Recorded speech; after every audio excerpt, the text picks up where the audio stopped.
Welcome to our channel career making gardens. Maharashtra राज्यातील तमाम विद्यार्थी आणि पालकांना हार्दिक स्वागत करून आज एक महत्त्वाच्या सब्जेक्टला आपण घेतो आहे, ते म्हणजे महाराष्ट्र CET सेल MBBS BDSचा जो राऊंडची प्रवेश प्रक्रिया सुरू झाली.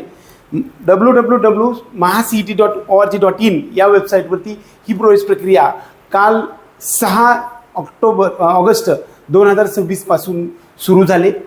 या सर्व प्रक्रियेमध्ये दरवर्षीपेक्षा थोडासा नियमामध्ये काही बदल होतात आणि या संदर्भातल्या बदलावरती आज आपण चर्चा करण्यासाठी आलो आहे. वास्तविक सेंट्रल काउन्सिलिंग प्रक्रिया MCCच्या माध्यमातून होत असते आणि आपण ही जी प्रक्रिया आहे ती CET सेल म्हणजेच Maharashtra common entrance test cell म्हणजे त्याला आपण CET सेल असं म्हणतो. याची नोटीस नंबर 3 याच्यामध्ये संपूर्ण NEET UG 2026च्या प्रवेश प्रक्रियेच्या संदर्भामध्ये रजिस्ट्रेशनपासून ते रिपोर्टिंगपर्यंत पहिल्या राऊंडचं फक्त MBBS BDSच्या ग्रुप Aचा संदर्भामधले वेळापत्रक आपल्यासमोर सादर केलेलं आहे. वास्तविक यामध्ये काही गोष्टी नवीन आपल्याला पाहायला मिळतात, त्या मी तुम्हाला सांगणार आहे की ज्या करून नियमामध्ये बदल झालेले आहेत. वास्तविक पाहता दरवर्षी ऑनलाईन पद्धतीनं रजिस्ट्रेशन जे होत असतं त्या रजिस्ट्रेशनमध्ये MBBS BDS group, BMS BUMS BHMS B group, audio therapy, speech therapy, occupational therapy म्हणजेच BPTS BOTS BPO and BASLP ह्या अलाइड कोर्सेसचा ग्रुप C अशा तिन्ही ग्रुपसाठीचे एकत्रित CET सेलच्या माध्यमातून प्रवेश प्रक्रियेचे रजिस्ट्रेशनची प्रक्रिया 1000 रुपये मेरिट कोट्यातून आणि मॅनेजमेंट कोट्यामधून 5000 रुपये फीस भरून आपल्याला याच्यामध्ये रजिस्ट्रेशन करण्यासाठी जाता येऊ शकत असतं. या प्रवेश प्रक्रियेमध्ये संपूर्ण महाराष्ट्र राज्यामधील MBBS आणि BDSचे गव्हर्नमेंट त्याचबरोबर सेमी गव्हर्नमेंट किंवा ज्याला प्रायव्हेट कॉलेजेस म्हणतो ह्या सर्वची प्रवेश प्रक्रिया आपल्याला कॉन्झिक्युटिव्ह राऊंड 1, 2, 3 आणि स्ट्री वेकेन्सी राऊंडमधून होणार आहे. वास्तविक याच्यामध्ये बदल काय होते बघा.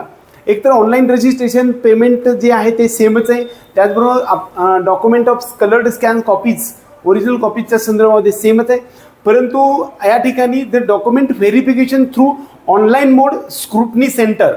वास्तविक पाहता हे स्क्रुटनी सेंटर असं वर्ड किंवा आपल्या जो काही वेळापत्रक येतं त्यामध्ये कधीही अशा प्रकारचं ऑनलाईन मोड स्क्रुटनी सेंटरचं 60चे दिवस म्हणजे आजपासून ते 14 तारखेपर्यंत आपल्याला केलं जाणार आहे हे नाही. वास्तविक आता ऑनलाईन पद्धतीनं स्क्रुटनी सेंटरवरून होऊ दे किंवा CET सेलच्या ऑफिसमधून होऊ दे या प्रक्रिया होत होत्या. त्याच्यासाठी वेळापत्रकामध्ये काही नमूद कधी केलं गेलं नव्हतं आणि यावर्षी मात्र तो थोडासा बदल करताना दिसतोय. वास्तविक पाहता हे जे स्क्रुटनी सेंटर्स आहेत ह्या स्क्रुटनी सेंटर्सवरून आपले सर्व डॉक्युमेंट ऑनलाईन पद्धतीनं व्हेरीफाय होणार आहेत. त्यामुळं आपण जे अपलोड करणारे मेडिकल सर्टिफिकेट असेल, 10वीचं मार्कशीट, 12वीचं मार्कशीट, 10वीचं बोर्ड सर्टिफिकेट, त्याचबरोबर आपलं जे काही डेट आहे डेट ऑफ बर्थ वगैरे किंवा मार्कशीट वगैरे ह्या सर्व वास्तविक पाहता आपलं जे काही स्कोअर कार्ड आहे ते तर आपोआपच येतं आहे त्या ठिकाणी. परंतु caste validity, non creamy layer, hilly area, PWD या सर्वांच्या संदर्भातल्या ऑनलाईन पद्धतीनं रजिस्ट्रेशन आणि कलर्ड स्कॅन कॉपीज आपल्याला या ठिकाणी टाकून करावं लागत असते. याच्या पद्धतीची जी ऑनलाईन पद्धतीची स्क्रुटनी सेंटरवरून आपल्याला या ठिकाणी डॉक्युमेंट व्हेरिफिकेशन होणार आहे 14/8/2026 पर्यंत. त्यानंतर ग्रुप Aची एक रजिस्टर्ड लिस्ट पण येणार आहे ती 15 तारखेला. त्यासाठी नंतर प्रोव्हिजनल मेरिट लिस्ट येणार आहे ती पण 15 तारखेला आहे. आणि इकडे एक नवीन बघा, submission of grievances if any candidate need to submit necessary supportive documents proof for the making any correction no change will be entertained without supportive documents. म्हणजे तुम्ही जर समजा एखादा डॉक्युमेंट तुम्हाला दिलेला असेल आणि तो एखादी कॅटेगरी असेल किंवा तुमचं काही जे आहे ते क्लेम करत असाल आणि जर ते व्हेरीफाय नाही झालं तर तुम्हाला ग्रेव्हियन्स टाकण्यासाठी म्हणजे तुमचं काही ऑब्जेक्शन असेल किंवा चॅलेंज आहे त्याच्यासाठी आपल्याला 2 दिवस दिलेत. हा एक नवीन टॉपिक आपल्याला येतोय, तो म्हणजे 16 आणि 17 ऑगस्ट या दिवशी आपल्याला ग्रेव्हियन्स टाकता येते. तुमच्याकडे सपोर्टिव्ह डॉक्युमेंट्स असले पाहिजे. सपोर्टिव्ह डॉक्युमेंट्स जर नसतील तर मात्र तुम्हाला त्याच्या उदाहरणार्थ आपण जर एखादी कास्ट व्हॅलिडिटीसाठी अप्लाय केलेलं असेल तर त्यांची जी पावती आहे ती देणं गरजेचं आहे. Publication of final merit list म्हणजे या ग्रेव्हियन्स नंतर सुद्धा काही चेंज होऊ शकतो आणि या सर्व गोष्टी ग्रुप A साठी म्हणजे MBBS BDS यासाठी आपल्याला या ठिकाणी जो लिस्ट येणार आहे कॉमन मेरिट लिस्ट असं म्हणूया. आणि ग्रुप A साठीचा सीट मॅट्रिक्स.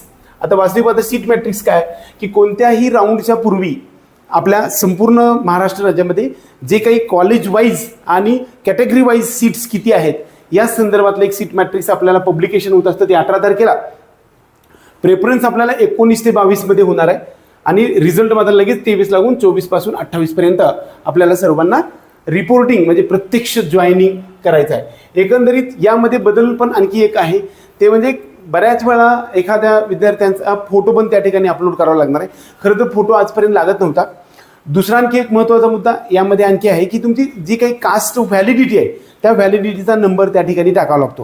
व्हॅलिडिटी नंबर टाकला की तुमची व्हॅलिडिटीचं सर्टिफिकेट फेच होतं आहे म्हणजे आपल्या ऑनलाईनच त्या ठिकाणी येताना दिसतंय. म्हणजे एकंदरीत काही बदल पण चांगल्या पद्धतीनं करण्याचा प्रयत्न केलेला आहे.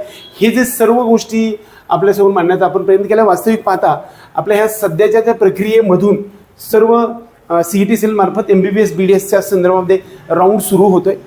बऱ्याच अंशी याच्यामध्ये आणखी एक क्वेश्चन्स समोर उपस्थित राहतात ते म्हणजे BMS BHMS किंवा फिजिओथेरपीसाठी रजिस्ट्रेशन आपल्याला करता येऊ शकतंय का.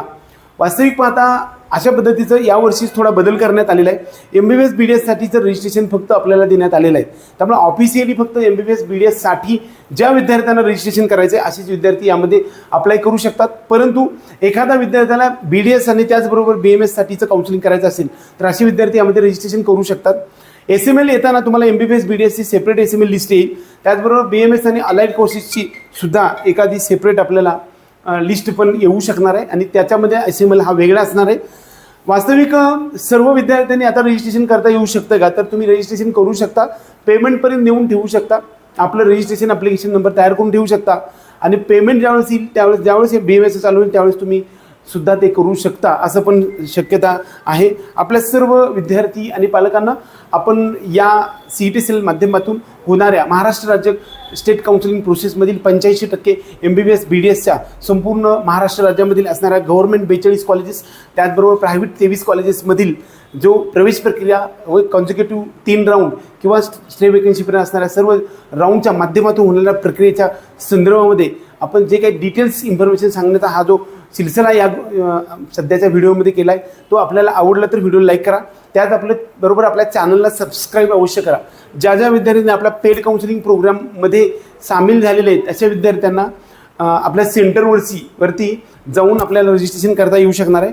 त्याचबरोबर ऑनलाईन पद्धतीनं ज्यांना रजिस्ट्रेशन करायचं आहे असे विद्यार्थीसुद्धा मला ऑनलाईन रजिस्ट्रेशन करून द्या असं सांगितलं तर मी तुम्हाला काही एक ठराविक सर्व्हिस प्रोव्हायडर्स देईन की जेणेकरून तुमचा 100% फॉर्म भरून ऑनलाईनसुद्धा आम्ही फॉर्म भरण्याचा प्रक्रिया चालू ठेवली. आपल्या सर्व विद्यार्थी आणि पालकांना तुमचा करिअरचा मार्ग सुकर बनावा यासाठी प्रत्येक टप्प्यावरती आणि प्रत्येक स्टेजवरती आम्ही एक व्हिडिओ बनवण्याचा जो प्रयत्न केला आहे हा प्रयत्नाला चालना देण्यासाठी आपल्या चॅनलला सबस्क्राईब अवश्य करा. एवढंच या निमित्तानं सांगून आजचा व्हिडिओ संपूया. जय हिंद जय